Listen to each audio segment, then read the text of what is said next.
livre para todos os públicos.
Promover o bem geral do povo brasileiro.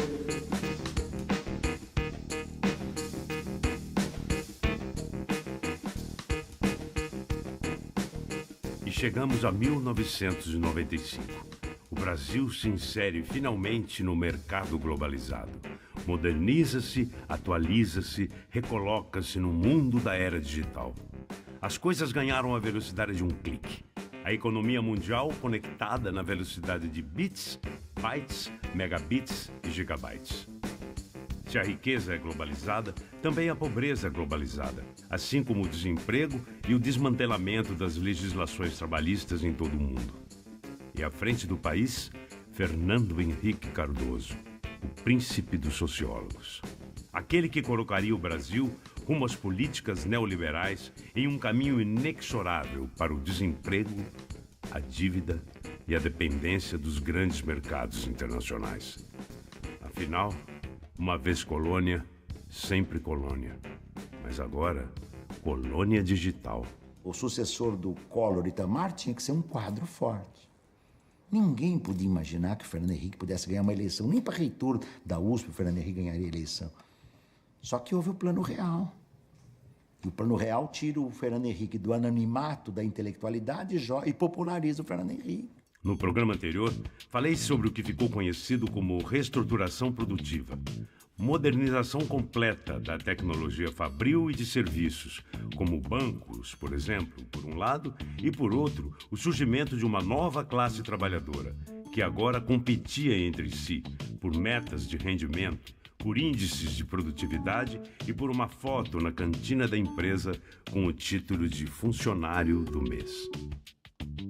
Em outras palavras, a reestruturação produtiva veio para acabar com essa história de luta de classes. Mas espera aí, a gente vai voltar a falar sobre isso. Porque agora eu vou lhes contar uma outra história. Tudo começou na década de 80, em um reino muito, muito distante chamado Inglaterra.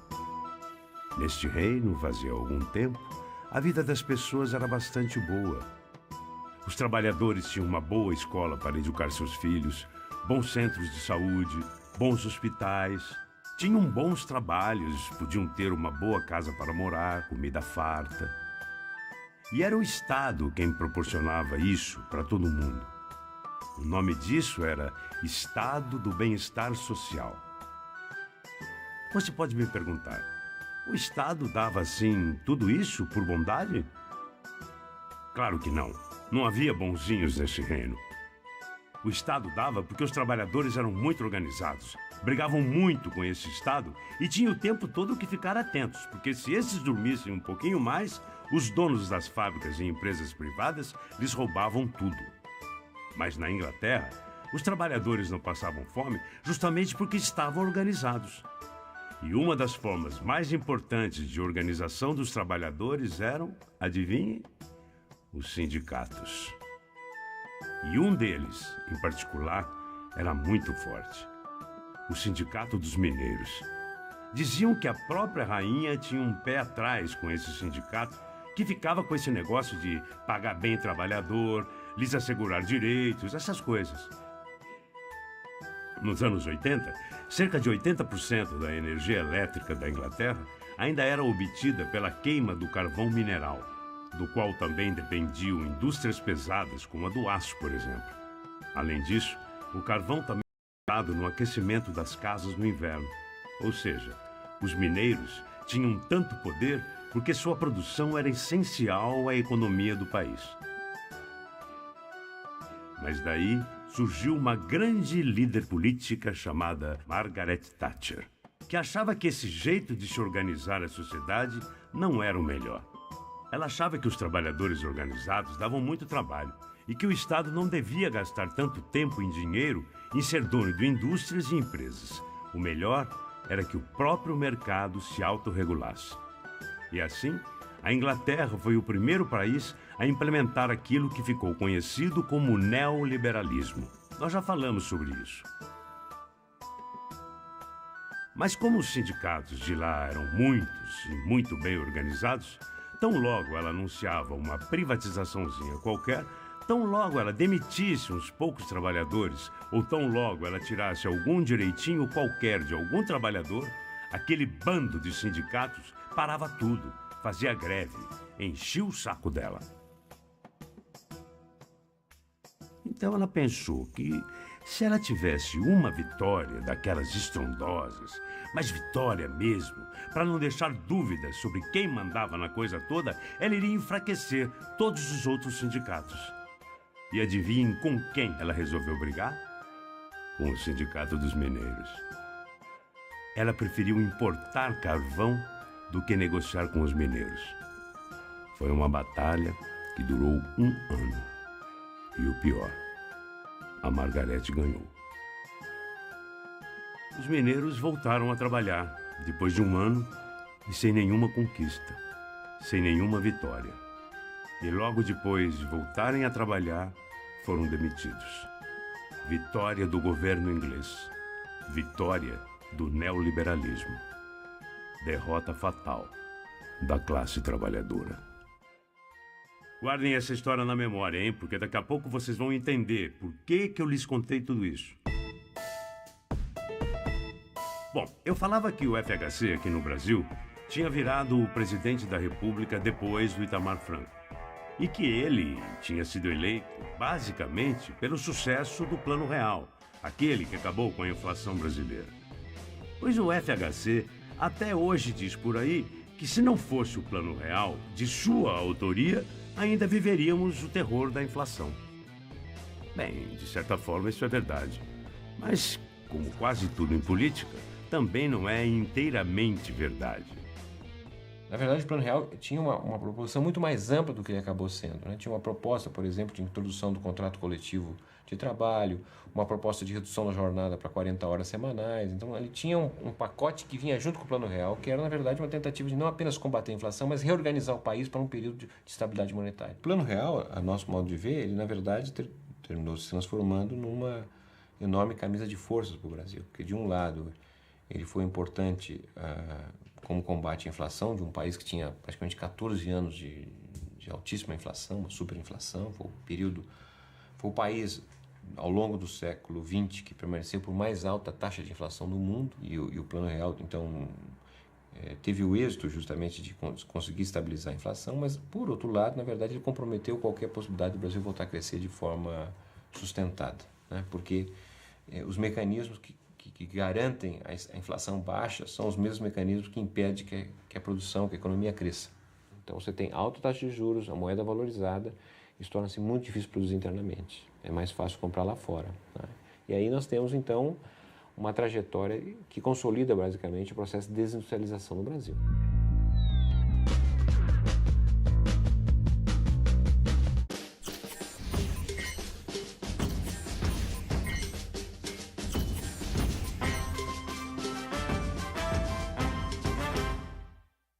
Quiseram fazer o povo brasileiro de palhaço. Mentiram, roubaram e corromperam. E ainda quiseram implantar o caos país afora. Mas o povo brasileiro soberanamente reagiu. E foi às ruas numa demonstração inequívoca e clara de que a decência, a honestidade, a família constituída e os valores pátrios estão acima de tudo. Viva a nossa bandeira! Viva o Brasil!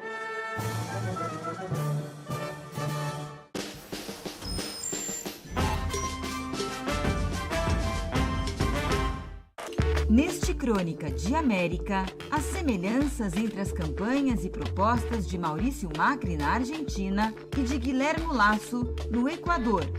1 millón de empleos. Pobreza cero. 1 millón de empleos. Pobreza cero. A investigação sobre o enriquecimento do candidato Lasso no Equador às custas do feriado bancário de 1999. Mi patrimônio é público. Público. Uma entrevista com a jornalista e deputada Gabriela Cerruti, falando sobre Macri. Nunca pensamos que en un año iban a poder destruir todo de la manera que lo destruyeron.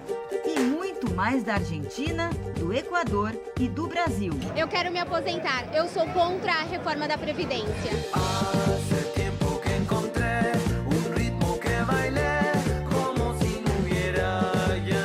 Segunda às 10 da noite em Crônica de América, aqui na TVT.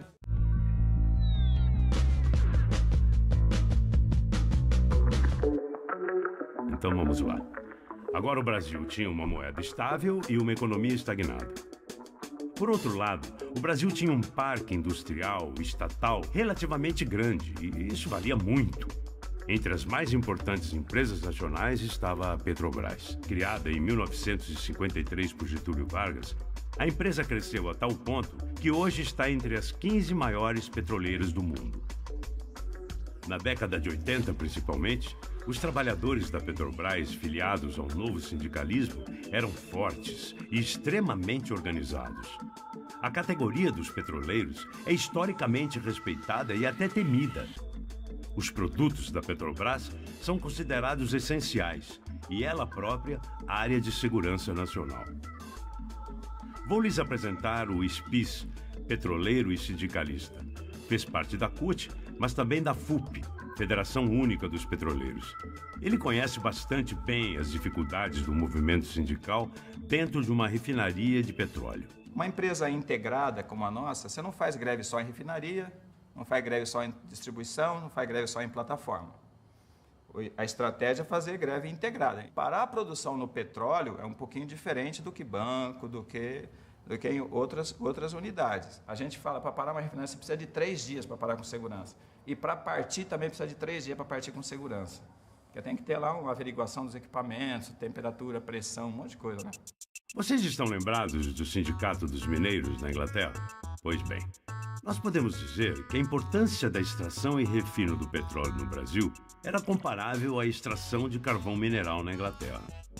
E se na Inglaterra o Sindicato dos Mineiros reagiu imediatamente à privatização do setor, podemos imaginar que a ameaça de privatização da extração do petróleo teria a mesma reação aqui no Brasil. Mas antes de falar sobre isso, vamos entender melhor por que o FHC quis tanto privatizar tudo o que tínhamos. Para entender isso, temos que olhar para o papel do Estado na economia. Não houve redução da participação do Estado na economia, não houve redução, digamos assim, da capacidade de atuação do Estado do ponto de vista de absorção do excedente econômico. O que mudou, fundamentalmente, foi o papel desse Estado. Ao invés de o Estado promotor do desenvolvimento, promotor da atividade econômica, passamos, na verdade, a ter um Estado esvaziado desse ponto de vista, mas, por outro lado, um Estado mais comprometido com o processo de financiarização da riqueza, portanto, um Estado mais endividado, que valoriza parte expressiva do capital, não mais pelas fontes produtivas, mas, digamos assim, fontes improdutivas, que seriam os mecanismos de aplicações financeiras de maneira geral. Me acompanhe. A industrialização do Brasil foi tardia em relação à Europa e aos Estados Unidos. Começou mais expressivamente só depois de 1930, com Getúlio Vargas. E começou com o Estado criando inúmeras indústrias, dentre elas a Companhia Siderúrgica Nacional, a Vale do Rio Doce e a Petrobras. Ou seja, o Estado era dono da maior parte das indústrias de base. Mas ele continuava sendo o Estado que legisla sobre a economia. Se ele é o dono das grandes indústrias, as pessoas que trabalham nela dependem do Estado. Ou seja, o Estado é grande, muito grande. Concorrer com ele não é muito fácil. Ele é muito poderoso e ainda por cima regula o próprio mercado. Isso foi assim até mais ou menos 1985, quando o neoliberalismo começou a ser implantado. E o que os neoliberais falavam e continuam falando? Que um Estado grande, dono de muitas indústrias e empresas, é um Estado inchado, pesado, lento e não competitivo. Essas empresas até podem dar lucro ao Estado, mas também custam muito. Além disso, os empresários não querem ter o Estado como concorrente. Querem ter o campo livre para fazerem o que quiserem, é claro. E dizem que um Estado leve, que não seja dono de fontes produtivas, ganha mais com impostos do que mantendo essas mesmas empresas. Então, na perspectiva deles, o que o Estado deve fazer? Virar um agente da aplicação financeira, que empresta e compra dinheiro, tipo um banco. E deixar o caminho livre para que a iniciativa privada faça o que quiser. Até aí, por hipótese, está tudo mais ou menos certo, se não fosse a natureza da empresa. Vocês sabem, né? O que uma empresa quer acima de qualquer outra coisa é o lucro. É isso que uma empresa quer. Quanto maior for o lucro, melhor. Mesmo que para se ter lucro, ela tenha que dar menos direito aos trabalhadores. Entenderam? Para o neoliberalismo, quanto menos o Estado intervir na sua atividade, melhor. Por isso, é preciso desregulamentar tudo. E o que acontece quando o Estado é dono de um monte de empresas e o presidente da República resolve que esse mesmo Estado não vai ser mais dono de nada? Fácil, né? O Estado vende tudo. Houve um processo de desfazimento do setor produtivo estatal brasileiro.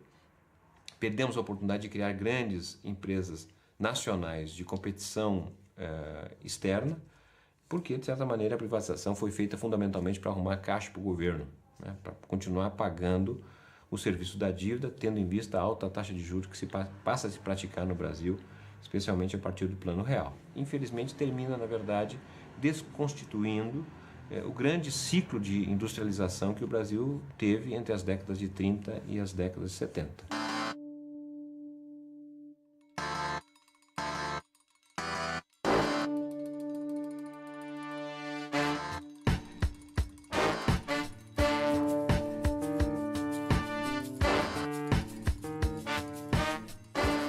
Deixem eu lhes mostrar como foi a reação dos petroleiros às políticas neoliberais. A greve de 95 começa em 94, né? A database de setembro de 94, nós estávamos organizando a database, o Itamar era presidente da República, o Fernando Henrique, já ministro do Itamar, já tinha bolado o Plano Real, não tinha reajuste para ninguém, né? Era zero para servidor, zero para petroleiro, zero para bancário, zero para todo mundo, e a gente não aceitava o zero de reposição. Aí fomos para cima do Itamar. Conseguimos fazer uma reunião com o Itamar em Juiz de Fora. Acabamos fechando o acordo, o que aconteceu? Não cumpriram o acordo. Não cumpriram o acordo. Depois, a gente foi para cima do ministro de Minas e Energia. Fechamos um acordo também com ele até de madrugada lá. Não foi cumprido. Depois, um companheiro foi para o Rio fechar um acordo com o presidente da Petrobras, o Renault. Também não foi cumprido. Então, a gente tinha, além dos desrespeitos à categoria sem negociação, sem reposição salarial, 3 acordos assinados e não cumpridos. Aí eu fui para a CUT e falei, gente, ou a gente enfrenta, ou a gente vai ter que meter o rabinho debaixo das pernas e encerrar a nossa atividade. A base pegou aqui essa coisa do resgate da dignidade como uma coisa de recuperar os brios, né? E a greve saiu muito forte, surpreendeu até a gente da direção.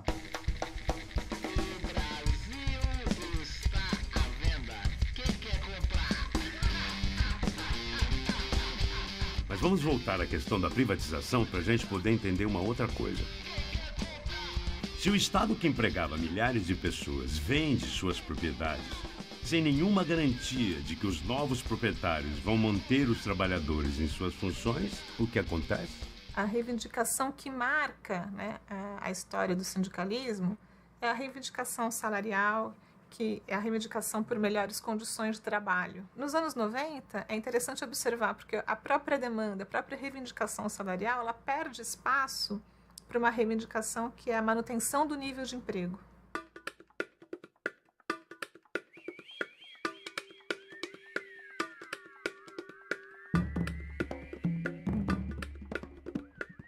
E se em 1990, segundo o IBGE, o índice de inflação era de 4,6%, no final do primeiro mandato do FHC já estava em 10,2%.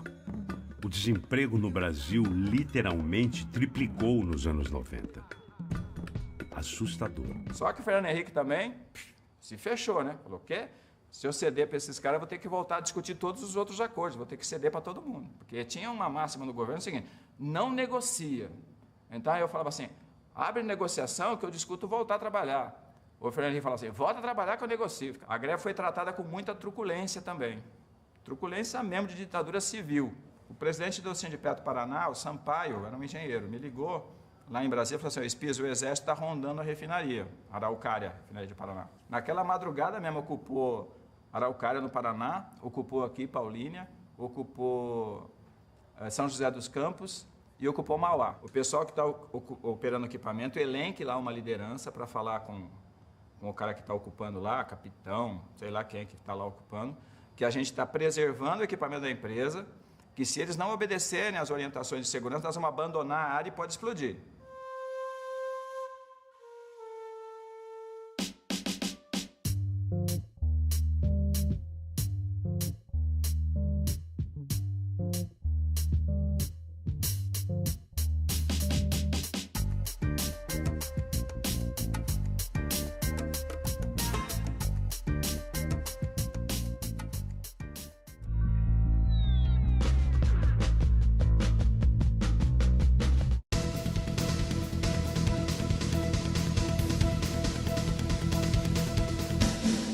Quiseram fazer o povo brasileiro de palhaço.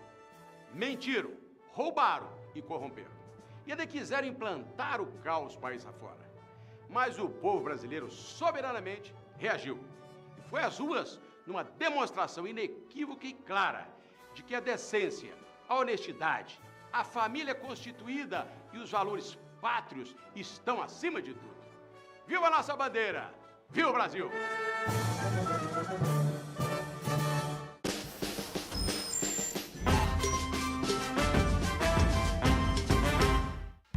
No Olhar TVT, conheça o Festival Do Lado de Cá, que junta causas sociais de diferentes regiões em torno do futebol de várzea, disputado por homens e mulheres. Depois, o 3 em 1 Ghetto Sounds promove na periferia da Zona Sul a comunhão entre pessoas que buscam referências positivas, identidade, harmonia e força por união e paz. Olhar TVT. Hoje, 21h.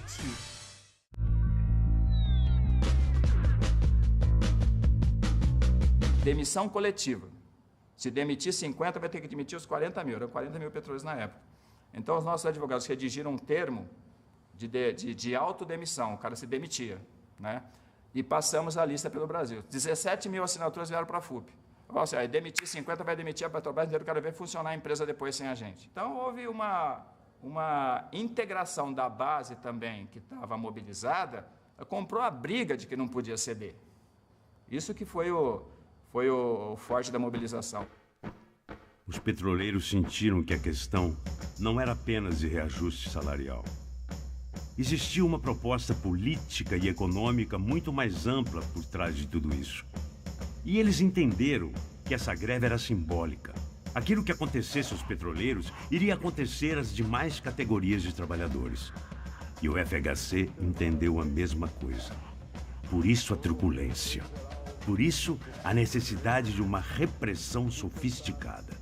A repressão violenta, aquela repressão que arranca o dirigente de dentro do sindicato, a gente viveu na ditadura. O embate liberal, ele é muito mais, como é que eu diria, ele é muito mais refinado, né? Ele é muito mais inteligente, ele faz de outro jeito, né? Ele faz pelas próprias vias democráticas, né? Você vai alterando legislações, né? Você vai alterando legislações trabalhistas, você vai retirando direitos, você vai corroendo a base do sindicato por dentro. Então, as mudanças são mais sutis, eu diria, e elas também são jurídicas. Você diz para o sujeito, não, se você fizer greve, você vai pagar uma multa de R$1 milhão por dia. Você pode fazer greve, o direito de greve é um direito garantido na Constituição. Porém, você não pode impedir a empresa de fazer a sua atividade profissional, a sua atividade produtiva. Então, você multa o sindicato. Aí, no primeiro julgamento, a gente já tinha tido R$100 mil de multa por dia se não voltasse. Então, chegou a ser quase 60 milhões de dólares, estava $100 mil por dia, dólar na época, né? Porque o real era igual ao dólar, lembra? Chegou a vir oficial de justiça aqui para piorar a sede do sindicato. Aí a gente fala, mas isso é tudo pressão. Enquanto não transitar em julgado isso, não vai resolver. E a gente recorreu da multa.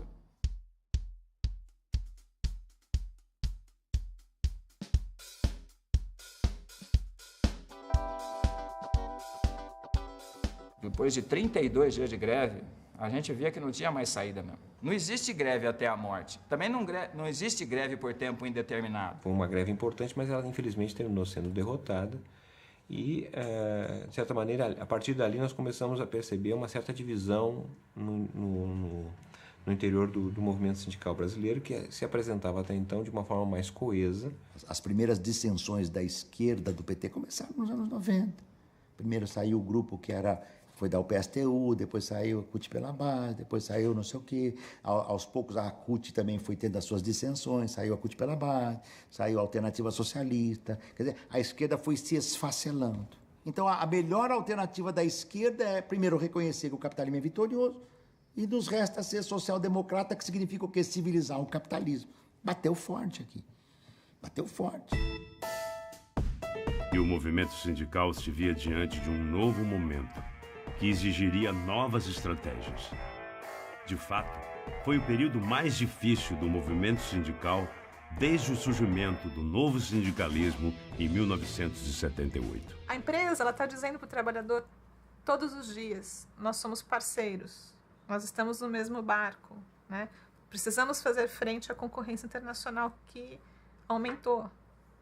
Precisamos sobreviver nesse mundo globalizado. Então, para isso, cada um tem que fazer a sua parte e todo mundo tem que abrir mão de alguma coisa. Ainda é possível dizer que nos anos 90, as esquerdas brasileiras alternaram resistência e uma espécie de crença, né? Uma espécie de crença de que é preciso fazer a parceria e a negociação. É inevitável, entende? Mas o buraco ainda era mais fundo.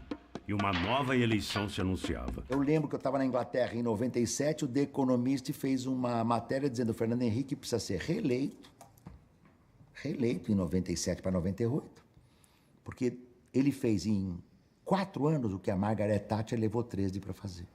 Foi isso, o neoliberalismo foi a década de 90. Quase tudo foi privatizado. A burguesia, o setor produtivo estatal foi praticamente desmontado, pelo menos 70% a 75% dele foi desmontado. Vale do Rio Doce, a privatização branda da Petrobras, tudo isso que a gente viu. Foi quase tudo isso desmontado e o resultado foi que você teve uma transnacionalização da burguesia brasileira ou da burguesia no Brasil. Isso alterou profundamente. FHC concorreria a um segundo mandato e respaldado especialmente pelo sucesso da estabilidade monetária do Plano Real, ganharia, ainda no primeiro turno. E o PT, com seu mais forte candidato, o ex-metalúrgico Lula, concorreu. E mais uma vez, perdeu. E o que aconteceu, nós vamos ver no próximo episódio.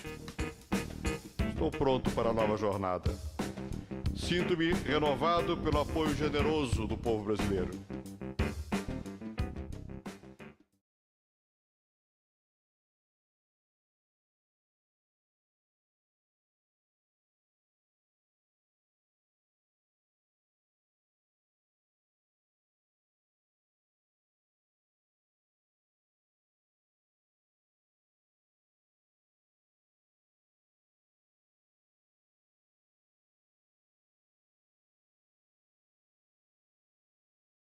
Quiseram fazer o povo brasileiro